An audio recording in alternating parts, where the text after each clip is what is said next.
Well, Ted, you're going to get a sudden change in dance partner again here at the start of the summer in '89. As a reminder, you entered a rivalry with Jake Roberts after WrestleMania 5, but he's out for months due to neck surgery. So Vince is going to bring back Roddy Piper, which we discussed, and you're going to work with him for a while. But it is somewhat short-lived. Here's the report from the Observer. Well, Roddy Piper's 10-day tour of the WWF wound up being a 3-day tour. I don't know any details of what wound up happening, except that Piper's last match that I know of with Titan was last Sunday night in Sacramento, and that Jimmy Snuka replaced Roddy Piper, who replaced Jake Roberts, at all the shows this week against Ted DiBiase, with Ted once again playing Jobber for the Stars. So, Ted, I know that comment there at the end probably comes off as abrasive. Is that what he said? That's what Meltzer said. But let me give some context before you respond to it, okay? So I wanted to include that because of the way that he framed it there. I don't think he was saying that to be disrespectful to you. I think, as I've mentioned before here, he considers you one of the best workers in the world this time. But things have changed for you a bit in the WWF, and you're doing a lot of jobs to guys that Vince seems to favor as babyfaces. So I think that that's the context of it, but I will allow you to respond to that notion. Well, yeah, well, okay, and if you look at it, I guess from maybe Vince's point of view, what better way to get a new babyface over than to put him with one of your top heels to get him to win? Yes. And I really think that's more of what that was. And I don't think it's kind of like when I came in, the push I got was one of the biggest pushes they ever did.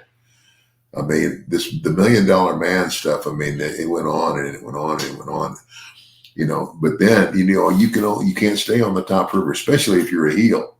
Yeah. Now, if you're a babyface, if you're Hulk Hogan or whoever that guy is, and even that, it's like you got to change things up. And I think that more than anything, it was like, I wasn't at the bottom of the card. When I was wrestling all these other guys, it's not the main event, but it's not the opening or second or third match either. Right. It's a significant match. So I think more than anything, that was, and that's, hey, I was a heel. And the other thing about that is,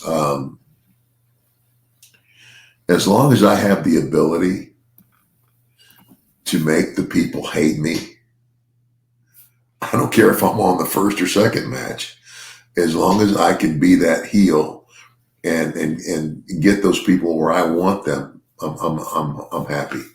But of course, if I'd have been put down on them, I was never the curtain jerker. No.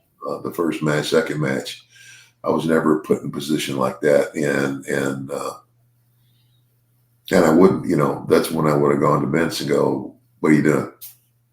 You were always figured in, and that's it. To me, more than anything, it feels like you're almost you're in a weird kind of holding pattern right now as you wait for Jake Roberts to get healthy again after his surgery, because everybody sees money in that angle. I think at this point, you guys have already done that angle where he's stuffing, or he steals the money from Virgil, and then you attack him and you stuff the money in his mouth. You guys have done that part already. And then Jake gets hurt, and now it's like, oh shit, now what do we do? Yeah. So they're trying out some other stuff with you. So you weren't too concerned. You knew that the pendulum was eventually going to swing back the other way just because of your skills as a heel. Yeah.